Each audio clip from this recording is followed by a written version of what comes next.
Good morning, Trump family. Have a good day and God bless you. God bless President Trump and our military heart. We'll update to the latest news about President Donald Trump. We will come to today's news. Back during the FBI raid on Trump's Mar-a-Lago residence of the White House denied any type of knowledge, and obviously denied any type of involvement. And anybody that has a functioning working brain would understand they were absolutely lying.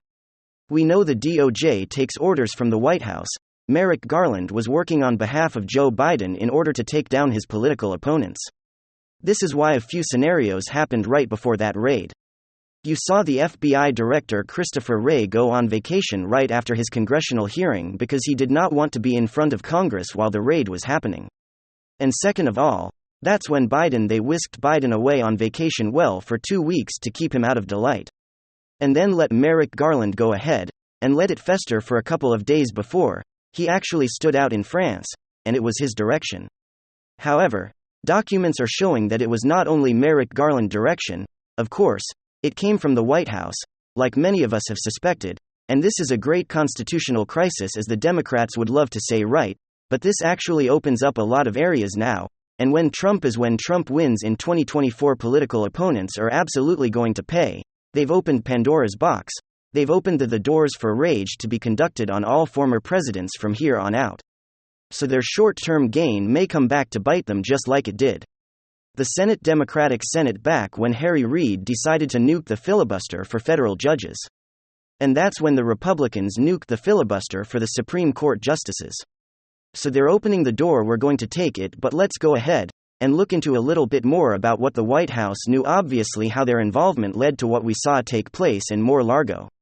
So let's go and take a look at what we have here coming to us from John Solomon over. It says memos revealed by the White House worked directly with the DOJ National Archives to instigate criminal investigation to Trump's handling of documents. See, this doesn't happen without the approval of the White House and especially from Biden. The Biden White House worked directly with the Justice Department and National Archives to facilitate the investigation. Trump's handling and documents, according to memos reviewed by the investigative reporter John Solomon, Biden's spokeswoman has repeatedly claimed Joe Biden had no knowledge of the raid, and that he found out about it in the media, which we knew were lies.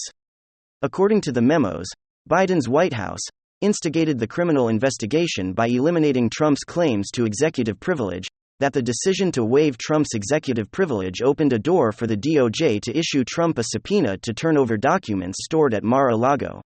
The subpoena ultimately led to the raid of Trump's Florida residence, in which the FBI retrieved 15 boxes, record Solomon of Just News reported. The memo showed that the then White House Deputy Counsel Jonathan Su was engaged in conversations with the FBI DOJ National Archives as early as April. Shortly after 15 boxes of classified and other materials were voluntarily returned to the Federal Historical Agency from Trump's Florida home by May, Su convened with archives that the President Joe Biden would not object to waiving his presence others' claim to executive claims, a decision that opened the door for the DOJ to get a grand jury to issue a subpoena compelling Trump to turn over any remaining materials he possessed from his presidency. The man-machine nations are summarized in several memos and emails exchanged between the various agencies in the spring of 2022, months before the FBI took the added unprecedented step of raiding Trump's Florida compound with a court-issue search warrant on May 10. At the National Archives Kids, Deborah Strident Wall sent Trump's lawyer a letter revealing that the Biden White House had involvement. Solomon continued on April 2022 to White House counsel's office affirming a request from the Department of Justice supported by an FBI letter hadn't formally transmitted a request, that the NARA provided the FBI access to the 15 box for his review within 7 days, and the possibility that the FBI might request copies of specific documents following its review of the boxes. Wall wrote Trump defense attorney Evan Khan. The letter revealed Biden empowered National Archives and Records Administration to waive any claim to executive privilege, that Trump might ways to block the DOJ from gaining access to documents. The counsel to the president has informed me that delight in particular circumstances present here to Biden differs to my determination, and consultant with the Assistant Attorney General for the Office of Legal Counsel regarding whether or not I should uphold the former president's purported protective assertion of executive privilege. While read. I have therefore decided not to honor the former president's protective claim of privilege. This will obviously come back and bite the Democrats right in the rear, and rightfully so. I hope when Trump goes back into office that every Democrat president that had claimed any type of executive privilege is now waived. And we use the full force to go after these globalist commies who have tried to destroy this country from within. Time is up for these individuals. I truly hope that is what takes place. I hope that Trump has the nerve to take on the deep state directly. And I'm always saying there's this massive rift within the Democrat Party and frankly within leftism, in general, or leftist political ideology or political parties, how it keeps saying it's basically like a dysfunctional family, individuals all under the same political umbrella, but with completely diametrically opposed viewpoints and stances on key important issues. In other words, they form some sort of political alliance in pursuit of power, because of course, they're more powerful collectively, but it seems totally unstable and unsustainable, because of course, being married to a crazy person never ends. Well, that is exactly what we are seeing currently happening. On the left, there's the moderates, there's the crazies, and then there's the completely out of their mind whack jobs.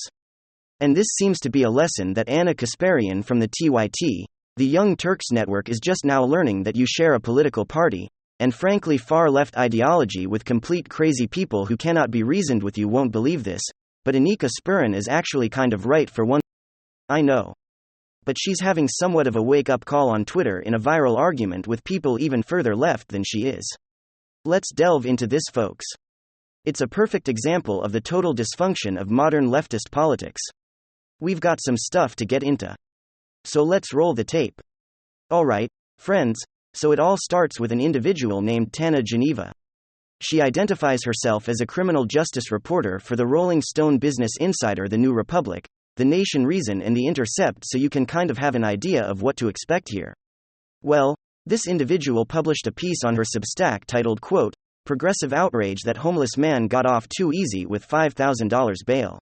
Earlier this month, a subway cleaner was assaulted by a homeless man with a long record of arrests. The Young Turks' Ana Kasparian is really outraged about it. She's mad at cops for being, quote, "cowards who don't want to do their job fair." And then on the other hand, you have people who live in like La La Land utopia where they think, no, we need to abolish all prisons, abolish all police, and just let these maniacs go around assaulting and ending people's lives, including workers. Unacceptable. She yelled. I ain't about that. Sounds like basic common sense to me. But then, of course, Tana Geneva, what side do you think this individual is going to take? I mean, going after Ana Kasparian, as not a progressive but a, quote, progressive, essentially alluding to the fact that Ana Kasparian is not really a progressive at all. She writes, how much money does Ana Kasparian think homeless people with psychiatric problems make annually? Somewhere in the mid-triple digits. Did she check his LinkedIn to determine that he can post $5,000 bail? Because Goldman Sachs handed employees an extra bonus this year? Maybe she founded an Instagram account that showed him partying on a yacht. That's it. Maybe he'll sell his yacht and post $5,000 bail. And so I really don't need to read too much more of this garbage. You could essentially tell where it's going. But I will read the later part where she says, I'm not sure why progressive and liberal women pundits and reporters have started carrying out yep. Apparently Ana Kasparian is a Karen for being outraged over the fact that a homeless man with I think something over 40 prior arrests and convictions was given a $5,000 bail and was subsequently immediately released back on the streets after randomly assaulting an elderly woman. Apparently the progressive thing to do is take the side of the criminal at the expense of everybody else. Of course, the irony is not lost on me, this very interesting dynamic on the left side where you have people who identify as progressives, but then TYT claims that no, they're not real progressives, we're the real progressives, they don't go far left enough. And then you have far left social justice activists who then claim that actually TYT isn't progressive at all. They aren't far left enough and go even further, and it keeps going further and further and further. What it really all represents is demented political ideology. I never thought I'd say this, but I am here making this video defending Ana Kasparian. Take a look at what happened subsequently on Twitter. Tana Geneva writes, how much money does Ana Kasparian think homeless people make annually? Ana Kasparian responds, this is a man who was arrested 41 times. After this incident he was released, and went on to send a subway worker to the hospital with a broken collarbone. But according to this crime reporter, the man committing assault/breaking bones is the real victim, and maybe a little bit of a wake-up call. I mean, this is the kind of stuff that we've been saying forever. You far-lefty activists have completely lost touch with reality. You are out of your minds. This is what far-left ideology and policy has done. This is what bail reform has done. No cash bail is what's leading to these career criminals or, let's say, mentally unstable people, still criminals, going back onto the streets and reoffending over and over again, victimizing poor, unsuspecting law-abiding citizens over and over again, and far-left activists keep defending them, justifying their behavior and targeting the system as being the real problem rather than the perpetrators themselves. It goes back to what's formed my current political ideology. I cannot share a political space under a roof with people like this. This is why I cannot identify myself as a liberal, at least no longer, because you're sharing a space with people who make these kinds of arguments. I mean, the comments section in Annika Spurren's Twitter thread is just astonishing. Love you, Anna, but this is not a good take. The real problem is cash bail just ended. Tina Geneva Pomson, you can debate whether or not a 49-year-old mentally ill homeless man is a victim, but there's not a lot of evidence that sending him to Rikers, where most people are pretrial, and so legally innocent, is a solution that improves public safety. Apparently, according to liberal logic or illogic, there is no evidence to suggest that taking mentally unstable, violent people off the streets increases public safety, even though we have direct evidence that releasing them back on the streets is creating a crime and violent crime epidemic. There's apparently no evidence to suggest that jailing violent criminals benefits society as a whole. It's the Parmesan again, folks. It's pretty much all I'm gonna say. This stuff is legitimately crazy. Another Twitter user writes in response to Atticus Varian, any person with humility and intellectual curiosity, who cared about this issue, would have conversations with experts, with different views, to learn why survivors of violence, and people who study this, have such a different perspective. Shameful. From Jankuga and Anna Kasparian. Anna writes, your disregard for victims of violent crimes disgusts me. If Kyle Rittenhouse randomly sucker punched an older woman on the streets, I'm pretty sure you'd be singing a different tune. Absolutely. Yet, in this case, somehow the victim and her trauma doesn't matter. Right? It's sickening. Person responds, it's precisely because I care about her and all human beings who suffer violence that I'm so alarmed at your advocacy for more imprisonment as a solution to violence. We know it doesn't work, and we know it increases long-term violence. How do we know that? I mean, I'm pretty sure the history of Rudy Giuliani in New York proves the exact opposite. A real crackdown on crime led to a safer New York, which led to a New York boom that's written in the history books. This la-di-da-latte liberalism utopian worldview is completely ridiculous. This individual writes, you should be speaking with experts and people who study this stuff to get their perspective, and understand why they stand on the other side of the issue. Oh, I don't think so. Pseudo-intellectual academic liberals who study this stuff have already caused enough damage. You know, people who don't live in the real world, people who study stuff in the realm of academia and write a bunch of random nonsense, generally not based in fact whatsoever, they don't have the solutions. I mean, we've tried it. And that's why the last 20 years has been a liberal policy disaster, especially in major democratic metropolitan areas. The solution is in liberal academia. It's basic pragmatism and common sense. You have a violent person on the street indiscriminately targeting elderly women, that person needs to be put within the system. I mean, whether it's the prison system or some sort of other facility, the fact of the matter is this person doesn't belong in civilized society to be arrested 41 times, and to be randomly assaulting multiple people on the streets, regardless of any mental health factors or upbringing or environment factors. The fact of the matter is that person has forfeited their right to exist in society.